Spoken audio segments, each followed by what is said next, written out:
This was a bad idea. This was a really bad idea. Harley Quinn month. What the hell was I even thinking? This was a really bad idea. So last year, I went for an easy target by reviewing a Harley Quinn book. No, not that one. I wish. This Harley Quinn. Home of the quick, cheap, disposable romances that most people think of when it comes to bad romance. The last one I read, Lost to the Desert Warrior, was from their main line, Harley Quinn Presents. It was terrible. But guess what? They have imprints. A lot of them. Like over 30 to cover every fetish. Mood. Which include, but not limited to, American romance, blaze, desire, historical, intrigue, nocturnal, romance, romantic suspense, super romance, and so on and so on. Each releasing between 4 to 8 books a month. They are an institution, which made me to brilliantly think to dedicate a whole month to them by picking them at random. Brilliant! This is a really bad idea, but I never back down from a challenge, and I'm positive there has to be at least one good book among the thousands upon thousands of books in their catalog. With titles like Her Rodeo Man, Seduced by Mr. Right, The Pregnant Witness. Oh, for sakes. There has to be at least one good Harley Quinn novel. Right?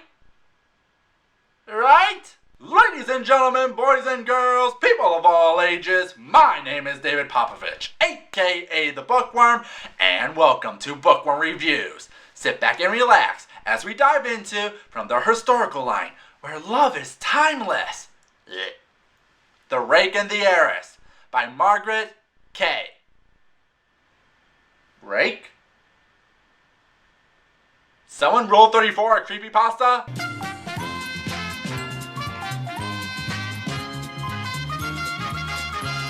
Yep, this is pretty much the reason.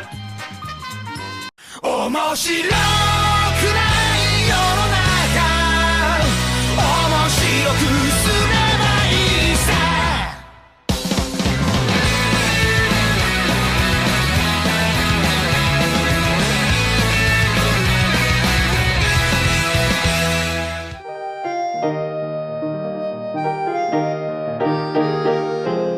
The historical line is Harley Quinn's imprint to set stories in romantic settings of the past. You know, Highlanders, Vikings, cowboys, and the setting of this book, Victorian London, where we follow Serena. Her father has just passed away, but before he left this world, he gave her these important directions. You must go to England, to Knightswood Hall, the home of my dear friend, Nick Layton. There she is to find special papers that will give her an inheritance to set her up for life. She leaves her life in Paris to return to England, her father's country of birth. Heads to Knightswood Hall to meet with this mysterious Nick Layton. But along the way, comes across a peculiar sight on the house grounds. In the center of the circle, 2 men, stripped to the waist, were boxing. She is enticed by the semi-naked men boxing in their pantaloons, till one of them wins, and to celebrate his victory, goes over to Serena and kisses her without permission. It was a teasing kiss, like his teasing smile, which lasted no more than a few seconds. Is this rape? His breath was warm and sweet. This sounds like rape. His lips were soft against her own. If not, it's very misogynist. Me man win match. Me man see pretty woman. Me man kiss without consent. 'Cause me man. The crowd cheered lustily, bringing Serena to her senses. Get off me, you ruffian! Of course, Serena will never have to see this man again. He's Nick Layton, isn't he? Nicholas Layton, at your service, madam. How could I have guessed that? Actually, he's Nick's son, Nicholas. Serena tells what her father told her, but it turns out that Nick has been dead for 10 years, and Nicholas has never heard of these papers before. But there was one last clue Serena was to tell Nick upon meeting him. The last rose of summer left blooming alone. Together, they deduce that the papers are actually hidden somewhere in the house, since it's covered in rose designs. But to help quicken the search, she is going to have Nicholas to guide her to all the different hiding spots in the house, which she isn't completely happy because he's a rake. No relations to the creepypasta, it's just another saying for a playboy. But on the other hand, shocking though it was to admit it, she had enjoyed the sight of Nicholas Layton semi-naked, his muscles rippling. When he kissed her, her first instinct had not been to draw back as properly demanded, but to pull him close, to feel for herself the warm skin, the crispy curly hair. You get the point! So to make someone fall in love with you, you just have to forcefully kiss them without consent. Did I also mention that this was Serena's first kiss? I know this is supposed to be escapist romance, but what the f***? Nicholas also agrees to help, but for completely different reasons. Mainly, he was bored. She was really quite delicious, and he was really very, very bored. Told ya. Such enforced intimacy was bound to bear fruit. Delicious, forbidden fruit. Since, for all he knows, Serena is not a high society woman. He just sees it as a chance to get some more tail. But as they begin to explore more of the house, and each other,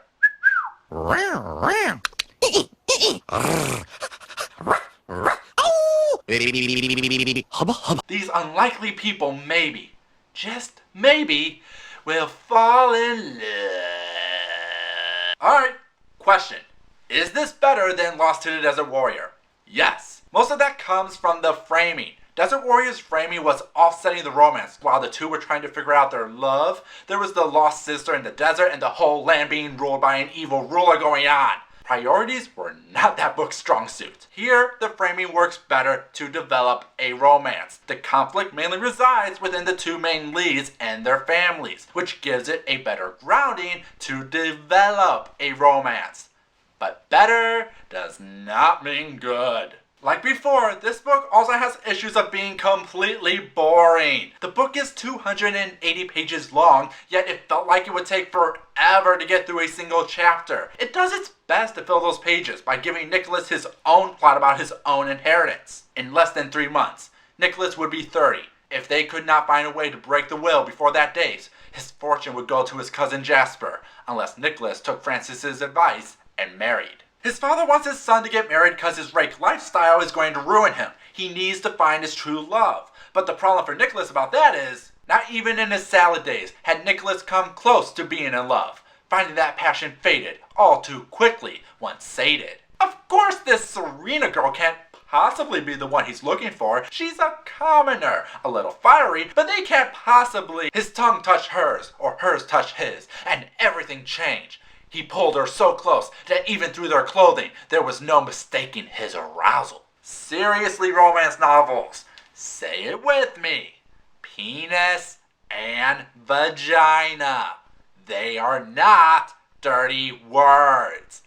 But oh, if it isn't hilarious seeing how these books constantly dodge them. Then the book tries to add in two antagonists. Mainly Serena's uncle trying to kill her to stop her from claiming her inheritance, and Jasper trying to kill her because there are rumors that Nicholas is falling in love with her, which will cut him off from the inheritance that can get him out of his gambling debts. Also because he's a dick. But it is staggering to see how little every other character outside of the leads have any bearing on the plot. They're just kind of there, so the leads have an excuse to go to this plot point, then this plot point, and this plot point, and this. And the antagonists just appear and disappear when the plot demands it, because what really matters is sex. Sex, sex, and a whole lot of sex. Also romance, but mainly sex. But if there is one thing that stood out in this book, it's how dumb the leads are. It's clear as time goes on that the two love each other, but because of misunderstandings and hidden secrets, which could all end in romantic tragedy, only to have it all resolved by this. Did you tell her you love her? Nicholas stared at him. No. No, of course I didn't. Why not? This should be good. She never actually says she loves me. Have you ever asked her? Charles waited for an answer. Stupid! You're so stupid! Not much else to say. This book sucks. It has better framing and some okay moments, but it's a plot that likes to circle around itself so it can move on to the next sex scene. It's exactly what you think of when it comes to bad romance. It probably would have been better just being a Rule 34 of the creepypasta. What about you, Internet? What's your opinion about the Rake and the Heiress? I can't do this. I can't. I can't go through 3 more of these. It's just going to be me saying the same things over and over. I'll make a deal with you. I will review anything else just so I don't have to read another Harley Quinn book. Anything. Deal?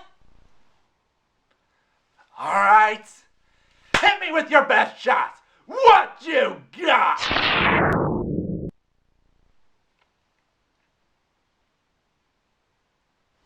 Oh, no. Does it? No. You couldn't. Is it too late to take it back? I didn't think so. Holy cow. Till next time. Have a nice day.